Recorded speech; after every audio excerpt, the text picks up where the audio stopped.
Hey everybody, my name is Mike. Welcome back to the channel. And for all of you who are new here, this is Mike's Philippine Retirement, Life Abroad After 60. Today I'm down here at the boulevard. It is hot. The sun is burning down. We've had rain for the last 4 or 5 days, but I came down here Saturday evening. I was at home for Friday and Saturday because of all the rain. The rain let up a little bit on Saturday evening, and I decided let's go down to the boulevard and I'll get dinner at Casablanca. And Casablanca is one of my favorite restaurants in downtown Dumaguete. When I got there, the restaurant was full, especially on the outdoor patio. That's where I wanted to sit. I did not want to sit in the air conditioning of the inside. So I took a walk around the boulevard a little bit, waiting for a table to open up. And as I'm walking around, there are hundreds of people walking on the boulevard. The sun is down, it's cooler. It's the first day after a couple days of rain. Everybody's out. But something I noticed, sitting just like I'm sitting here on the stoop or the seawall, I must have counted 15 to 20 expats sitting there by themselves, looking at their phone, watching the people walk by. All this is fine. I was doing the same thing. I was sitting at one spot answering some emails on my phone, and the other guys that were down here, just like me, they were bored, they were lonely, and they wanted to go somewhere and do something. They didn't want to sit around their apartment or the house that they rent or the hotel room that they're in, and they came down here. And guys, you got to be prepared for that loneliness that you're going to run in here. And I don't care if you've been here a week, a month, a year, or like me, 4 years. There's times when whatever you're doing doesn't give you enough satisfaction. You get lonely and you want to hang around people, but you don't know anybody. I was surprised when I came down to the boulevard. I thought I'd run into a lot of people that I knew from when I used to hang around the boulevard 3 years ago. It really changed. The boulevard is different at night from 6 to about 8:30, 9 o'clock. It's family and people just wandering around and enjoying themselves, you know, walking and exercising. And then I had dinner. After I had dinner, it's about 9:30. I'm coming over here to walk off a little bit more. My motorbike was parked on the other side of the boulevard here. People that are hanging out now are different class of people at night. There's a lot of the people of the evening, I want to call them. There's people that you can tell that are already intoxicated. There are people here that are already under the influence. And there's people who are out here looking to make some money off of people like me, I guess, off of the expats, the old guys walking around.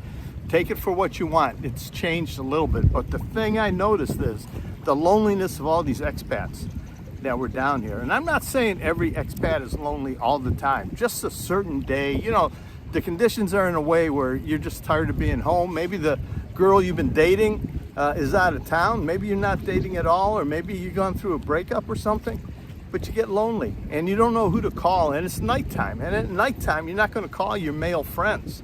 You're going to go hang out at the bar or go get dinner. You're going to do something. But you as a person, being here in the Philippines, you have to be prepared for those moments of loneliness. Can you take that? I can stay 2 or 3 days in a row in my house and watch TV and do some work on the computer and stay busy.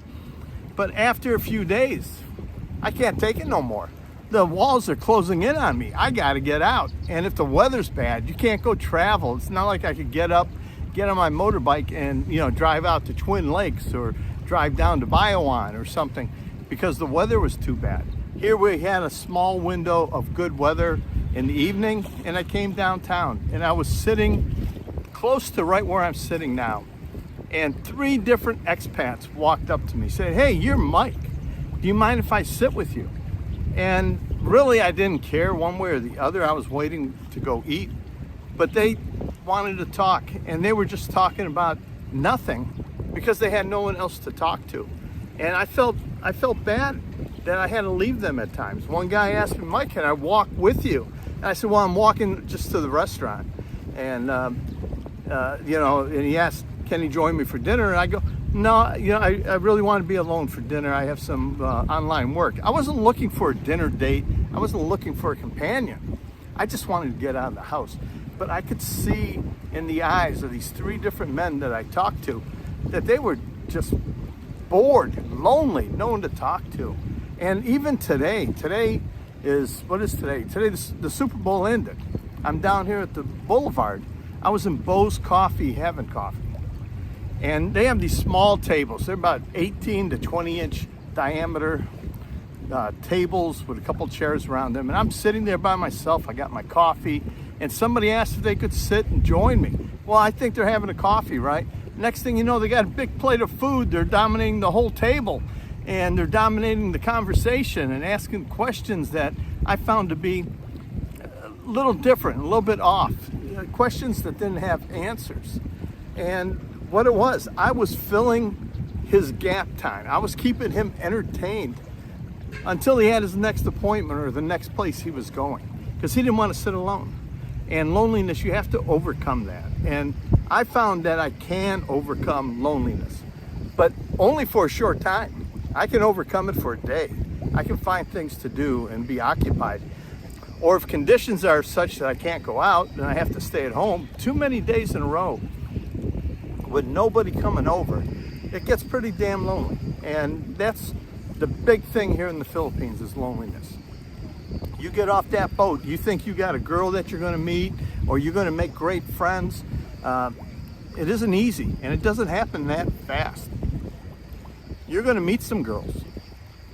You're going to meet some short-time girlfriends, you know, a girlfriend for a week or 2 weeks, or you're going to meet a girlfriend for a month or 2 months. But all these come to an end. Very seldom you're going to find that forever girl when you first get here. And you're going to have those moments in between one relationship and another where you're lonely or you're on the prowl, you're on the hunt. And okay. No smoke, no drugs, no drink, no nothing. No, I have nothing for you. You take care too. I'm going to show you on the camera. Yeah. No school, huh? Yeah. You'll be on YouTube tonight. What's your name? Mike's Philippine Retirement.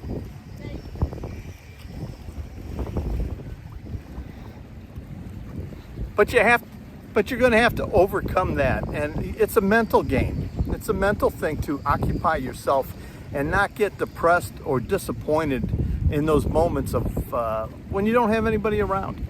I have a lot of great friends here, and on a Saturday evening after spending the day at home, I just decided to go out. I wanted to go have dinner, and it just shocked me the amount of people who were down here at the boulevard alone. Not just expat, there were a lot of Filipinos walking around alone, and you know, exercising, maybe just, you know, whatever they're doing. They were down here, and you could see on the wall there were a lot of expats sitting looking at their phone. Maybe they were just looking at their phone to look like they were busy, but in reality they're just lonely and they needed a place to go. And this has many people, and you can blend in. The trouble is, expats don't blend in. They can see you, just like this bunch of kids that came by here just now. They see I'm sitting here. They see I'm alone. They're asking for monies, for smokes, for whatever they're asking for. That's what happens when you're on the boulevard in the evening. People will come up to you and talk to you. And you have to be prepared that they're not really the kind of people you want to deal with. It could be another expat, you know, and he's been drinking. Or it could be a Filipino that's been drinking. Or somebody who just wants to talk to you and talk your ear off. They don't want to listen. You know, the best way to get through loneliness is to find a great listener, so you could just blah, blah, blah, just like I got all you guys listening to me. That is the best companions a lot of these guys want. They just want to be able to talk to somebody. They're not interested in listening to somebody. And that's the hard part here in the Philippines, is the loneliness when you first get here. This is a big thing to overcome, and you have to be ready for it. When you're at home in the States and you get lonely, what do you do? What do? You go, if you're in Vegas, you go to the casino. If you're working, you got a job, you stay busy, you work some overtime, you go out, get something to eat, then it's time to go to bed. But what if you don't have a job? What if you don't have a casino to go hang out in? You have nowhere. You have your home, and then the places that you go to here if you're not traveling. And when I get weathered in and I can't travel, boredom sets in quickly. because, you know, hey, I'm checking the ferry schedule. You think the ferry's running tomorrow to Behold?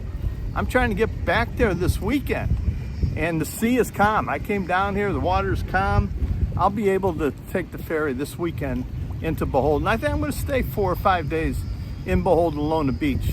And any of you guys that are in Lona Beach and you want to meet up and you've watched this video, my contact information is down below. But man, you got to overcome that boredom and loneliness. And I found the best way for me to overcome it is travel, short travel trips. I've given up on looking for a brand new relationship, looking for somebody to fill the emptiness of my home. I'm 71 years old, and you have to think about this for a minute. Living alone, is it that bad of a deal? I don't think so. I think living alone has a lot of pluses. And I have my home life situation perfect right now.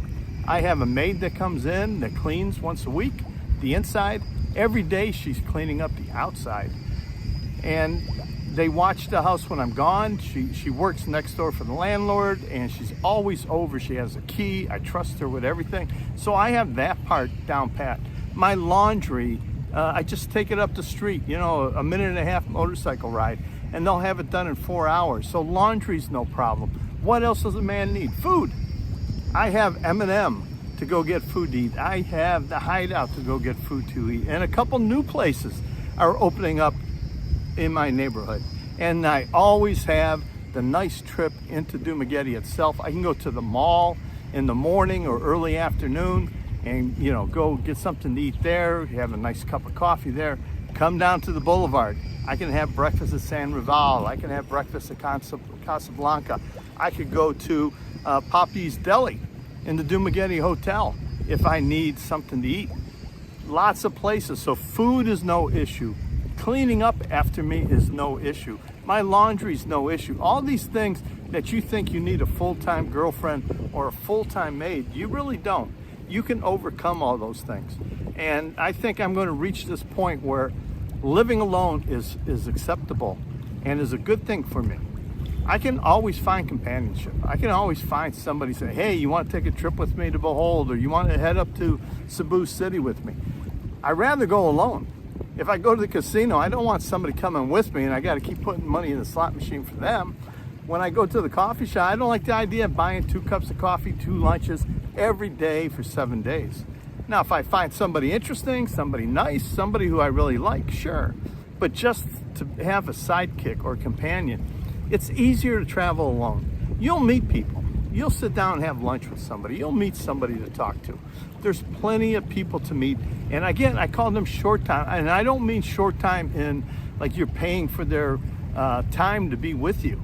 Short time is somebody you meet and you both know it's not turning into a long-term relationship, but you become friends and you go out and have lunch together and you go out and have dinner together once in a while. And sometimes that's somebody you're going to talk to video chat when you're sitting at home. But it doesn't mean that's the person for you for the rest of your life.